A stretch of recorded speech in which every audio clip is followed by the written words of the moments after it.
Welcome to this special edition of Hannity, Trump on Offense. I'm Jeanine Pirro in for Sean tonight. After President Trump's tough talk yesterday, the summit with Kim Jong-un may be back on because North Korea is signaling a willingness to sit down with the U.S. Here's what President Trump said earlier today. Take a look. Mr. President, is the summit still off? We're going to see what happens. We're talking to them now. It was a very nice statement they put out. It could even be the 12th. We're talking to them now. They very much want to do it. We'd like to do it. We're going to see what happens.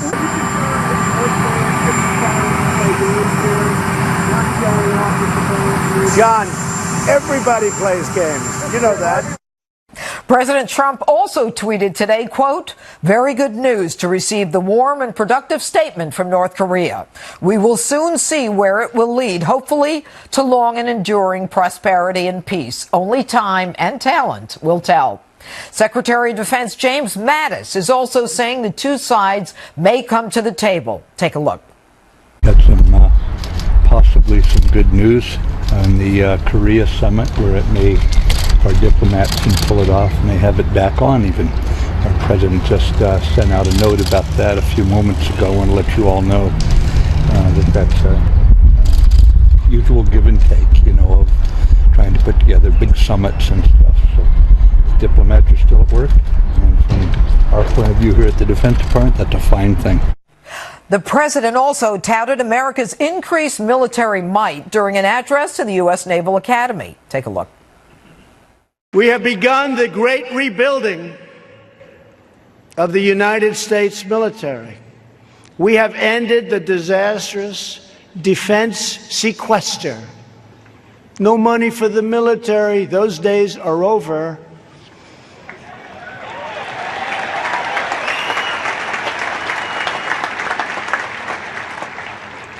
And we've just secured, you've read all about it, a $700 billion, largest ever amount of money to support our great warfighters. Joining us now with reaction, our Fox News contributor, retired CIA senior intelligence Daniel Hoffman, U.S. Army veteran Brett Velikovich, and co-author of Reaper, Brigadier General Tony Tata. All right, good evening, gentlemen. I'm going to start with you, Daniel Hoffman. Are we witnessing, as we look at the last 24 hours from where did it begin with Wednesday Pyongyang saying that the U.S. is looking for an appalling tragedy to occur, and the president yesterday canceling the summit, and then if you change your mind, though, don't hesitate to call. I mean, this has been a roller coaster of activity. Is this the kind of thing that happens in all diplomatic negotiations? Well, I think probably it's particular to North Korea, the Hermit Kingdom, which is one of the most closed countries on the planet with a bankrupt economy and, you know, chemical and biological and nuclear weapons and an ICBM capability to go along with it. What I think is important to note is that the North Koreans played a hand. They tried to behave as if they didn't want the summit. Secretary Pompeo said they ghosted us. They rejected planning meetings, and they disparaged our vice president and the national security advisor. And the president called their bluff. And right away, the response from North Korea was conciliatory, not bellicose, and looks like the summit might be back on. I think this can only strengthen our hand as we head possibly to Singapore next month. And, you know, I'll go to you, Brett. I mean, how different is this than the negotiations during the Iran deal with Obama?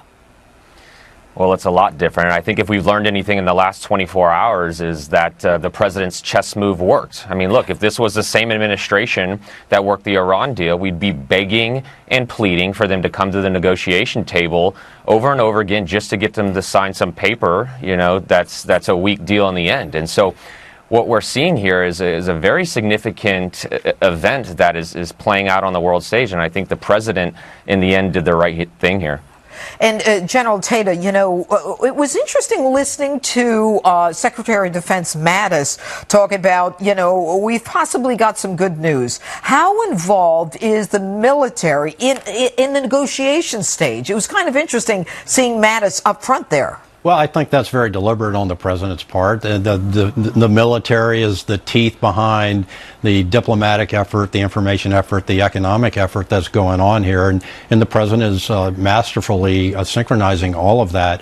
And so the defense secretary really has a few roles here. One is to provide the trained and ready forces and to be able to say with confidence that we can attack, we can defend, we can do whatever we need to do. And that message is very important. Secondly, of course, he advises the president on the readiness and the state of readiness. And the president is very forceful in what he's saying is that we have the most trained and ready force that we've had in a long time. $700 billion defense budget, the biggest ever. And so I think that's really two of the key pieces that the Secretary of Defense plays in these negotiations. And of course, there's operational stuff on the ground in South Korea that General Vince Brooks and his team will be doing as they help prepare and head to Singapore. And Daniel Hoffman, you know, in line with what General Tater was just saying, you know, North Korea released hostages, and you know whether or not the blowing up of that nuclear site renders it unusable, we're not sure, but we believe that to be the case. Coming to the table, and I think, you know, only time will tell. But, you know, I think we did synchronize the message very well. Secretary Pompeo was very clear that if North Korea doesn't want to negotiate, we'll revert to situation normal, which means military deterrence and maximum economic pressure.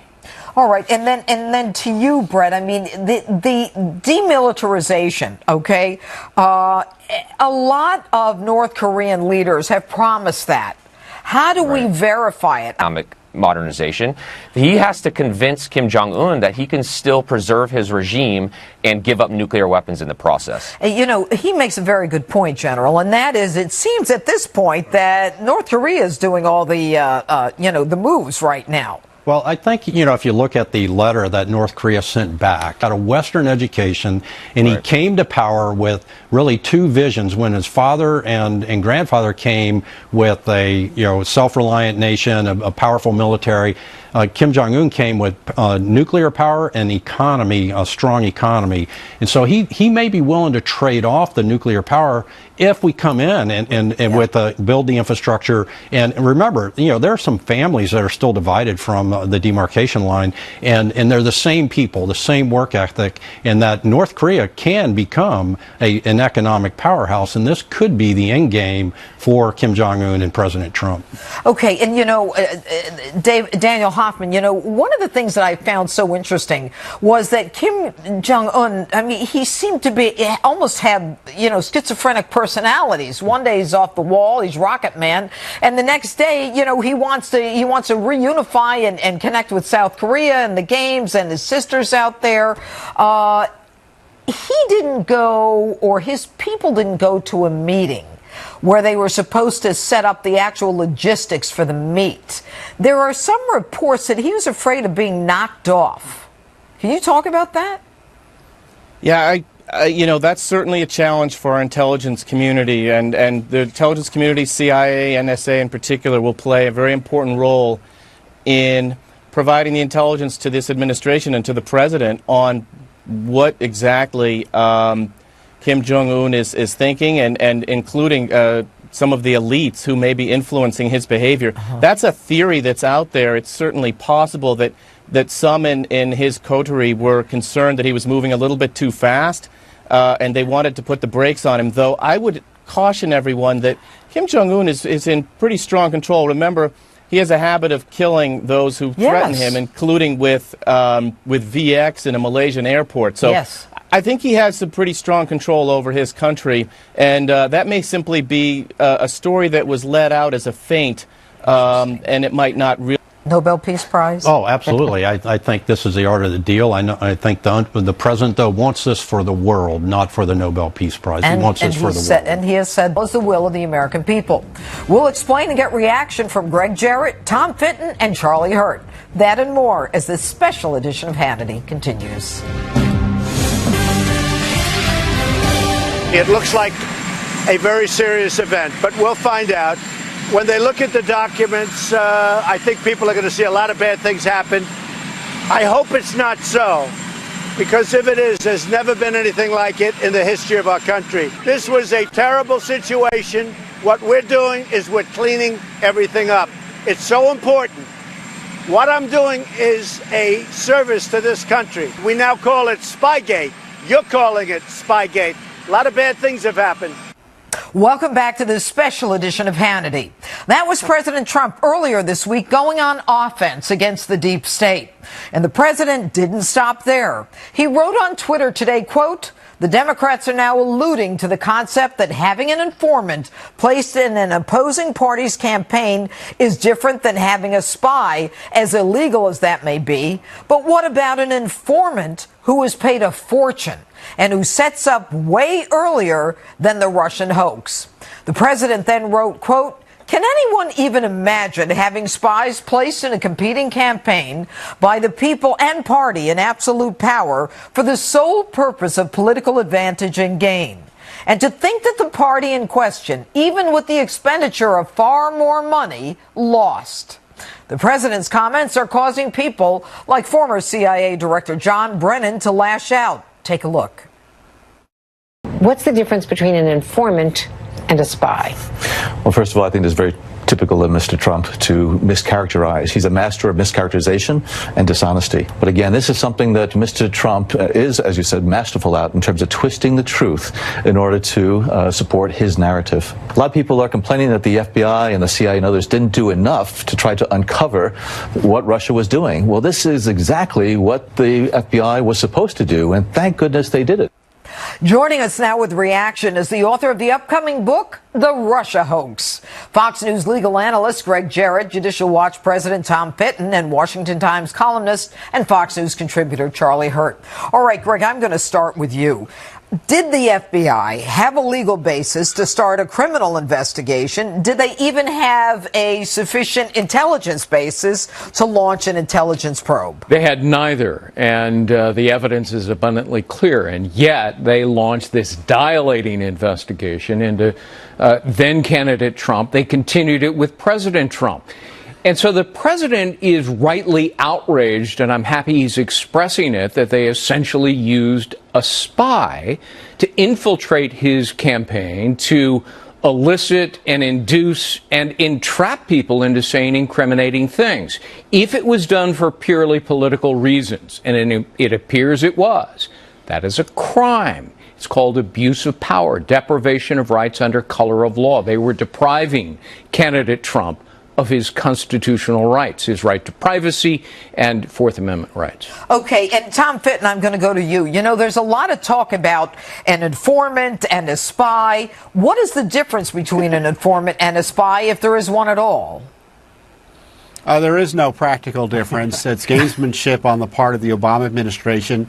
The top leadership, which this week was forced to admit they did have someone targeting the Trump campaign who was on the payroll of at least one agency. We don't know, maybe more than one agency, which would have been without precedent within, at least in modern American history. You'd have to go back to the 60s to find anything similar in terms of governmental abuse.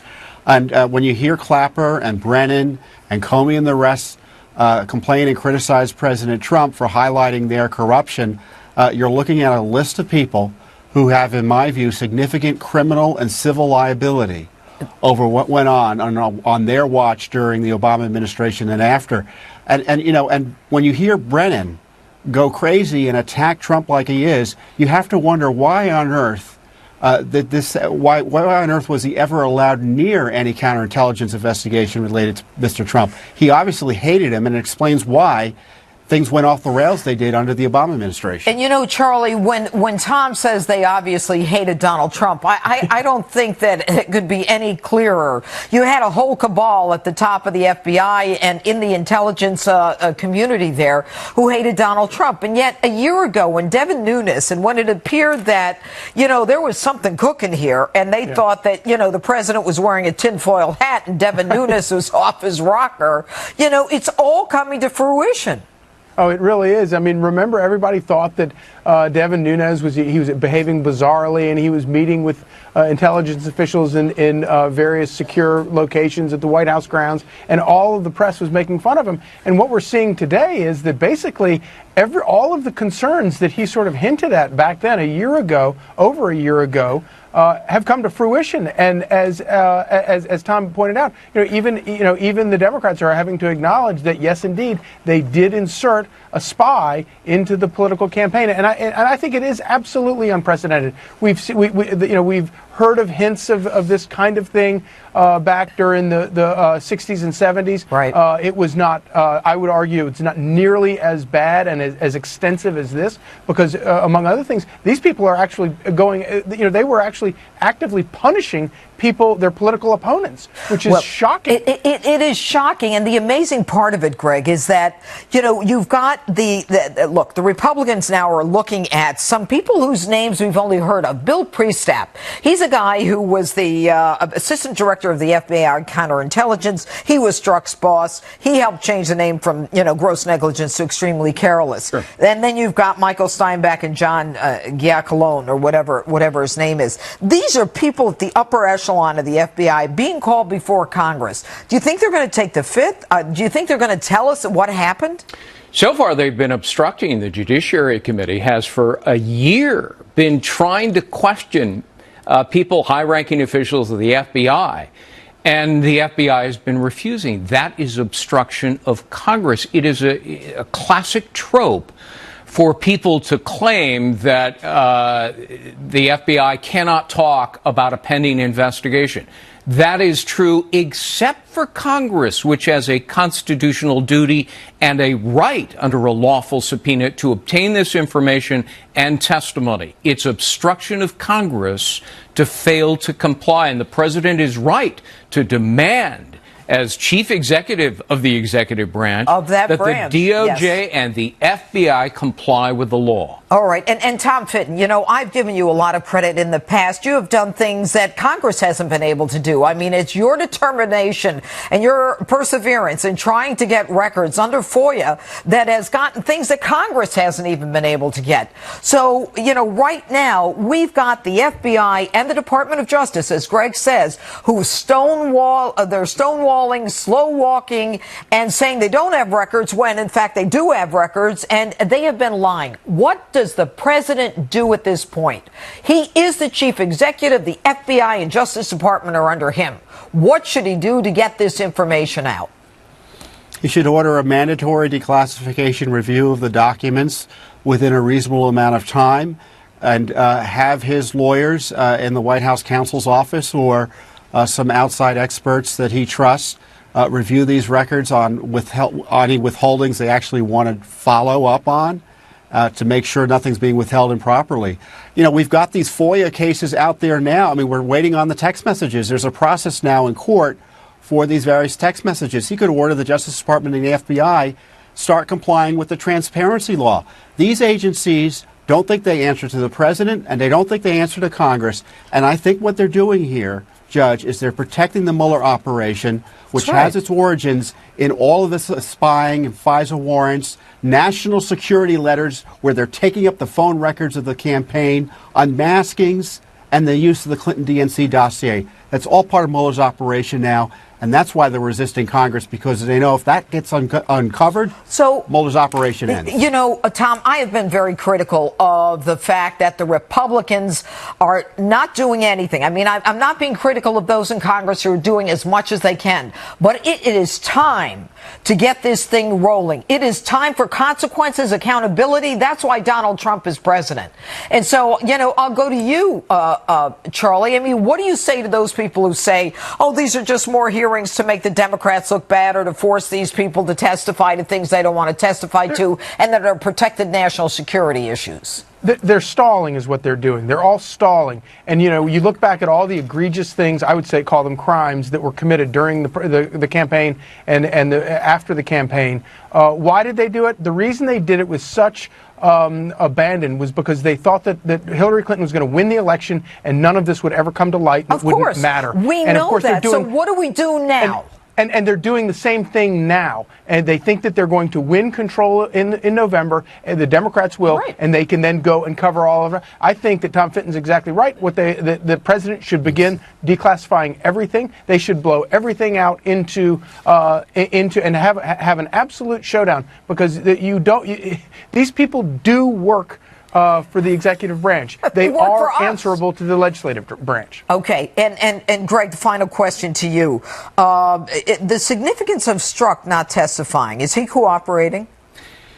No. If I were him, I'd cooperate. First of all, it's always important to tell the truth. And second of all, he can cut himself a deal because he's in serious legal jeopardy. Yeah. But, you know, this is a classic cover-up that's taking place in Washington. Yep. They always claim the mantle of classified information, and then when it's later unredacted, we find out it was a lie. And you know what the problem is, Greg? And I have to end here. We have an absent attorney general. Yes. And that is a loss to the American people and the president. Anyway, thank you, gentlemen. And Thanks, coming Jeff. up, President Trump doubles down on calling MS-13 gang members animals. Sebastian Gorka and Geraldo Rivera are next, as this special edition of Hannity, Trump on Offense, continues. Back to this special edition of Hannity, Trump on Offense. Earlier this week, President Trump participated in a roundtable discussion on immigration and MS-13 gangs. The president called MS-13 a menace and more. Take a look. Crippling loopholes in our laws have enabled MS-13 gang members and other criminals to infiltrate our communities. And Democrats in Congress refuse to close these loopholes, including the disgraceful practice known as catch and release. MS-13 gang members, I called them animals the other day, and I was met with rebuke. They said, they're people. They're not people. These are animals. And we have to be very, very tough. And during an interview on Fox and Friends, the president explained why our laws need to be tougher against gangs like MS-13. Watch. Everybody knows what's going on. These are vicious killers, and they shouldn't be allowed into the country. The laws are horrible. We're bringing them out by the thousands. As you know, we're setting records. This is a record that I don't even like talking about it because it's so ridiculous. They shouldn't be in the country. But we are doing, from the standpoint of law enforcement, a great job. The Democrats are sticking up for MS-13. You heard Nancy Pelosi the other day, like, trying to find all sorts of reasons why they should be able to stay. These are stone-cold killers, vicious killers. Joining us now is Fox News national security strategist and former deputy assistant to President Trump, Sebastian Gorka, and author of The Geraldo Show, Fox News correspondent at large, Geraldo Rivera. All right, gentlemen, I understand, Geraldo, that what the president said about MS-13 was in reaction to what someone had said before about those MS-13 gang members, and that's why he called them animals. Even you, a smart person like you, Geraldo, were caught off guard thinking that the president was talking about everyone as animals. Take it back. Well, the president's remarks were released piecemeal by people who were criticizing the president for using those hot button words like animal. And when I first read it, it was not in the context of MS-13. It was just, I thought he was talking about immigrants generally, and it was very disconcerting to me. And I complained about it. Then I heard from Sean Hannity and others and said, no, read the context of the entire remarks. I was not working that day.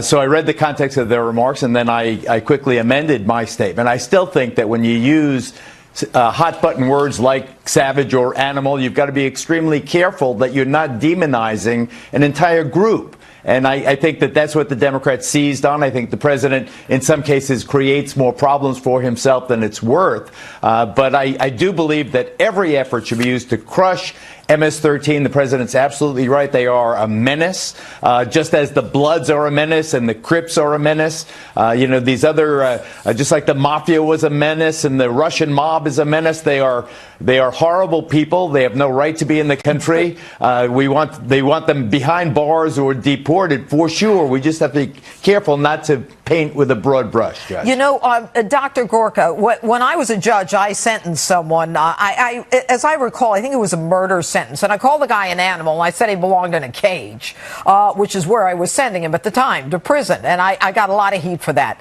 You know, I think that one of the reasons that people love President Trump and that he's elected is because he's a straight talker. If you take a baseball bat to a 16-year-old and a machete and cut somebody up, you are an animal. And the most frustrating part is that in, I believe it was 2014, when there was this big influx from Central America, they were coming in and they were saying, I am a Latin king, I'm MS-13, I got all my tats here, and we were letting them in. Should we have? Look, I'm a little disappointed with Geraldo's, non-apology.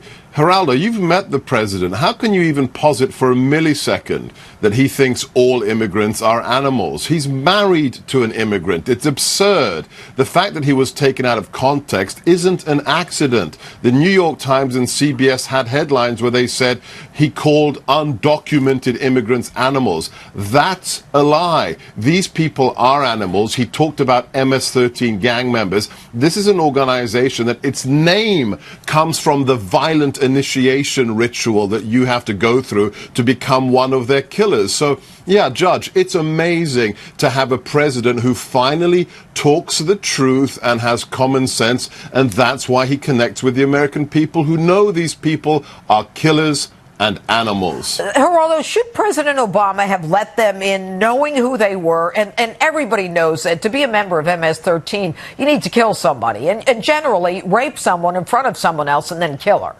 Should the president have let them in?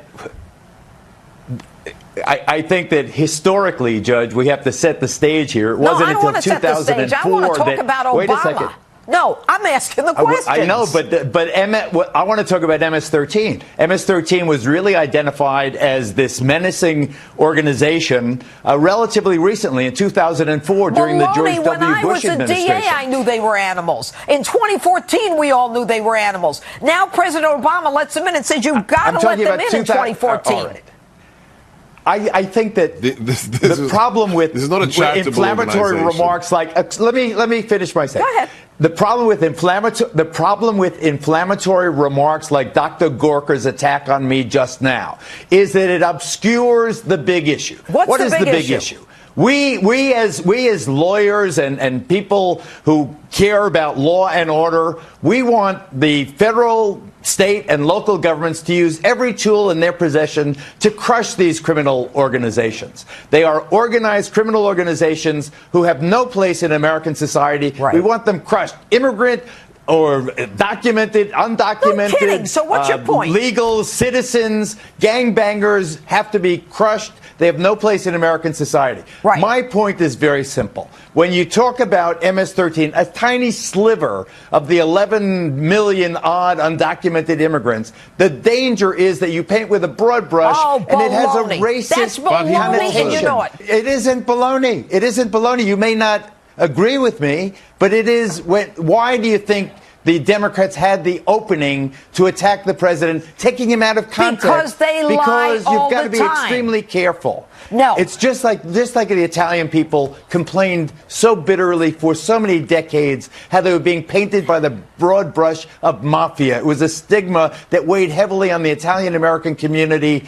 The MS-13, every respectable Latino in this country wants MS-13 eradicated. Of course they do, and that's why we've got to be straight shooters, I have to say. But I want to finish this, Geraldo, and the truth is that the immigrants, legal immigrants, illegal immigrants, the chambermaid, the person who's waiting on you, the person who's calling you, they want them gone. So let's call them what they are. I don't care if somebody misinterprets it. It's about time we said this is right, this is wrong, this is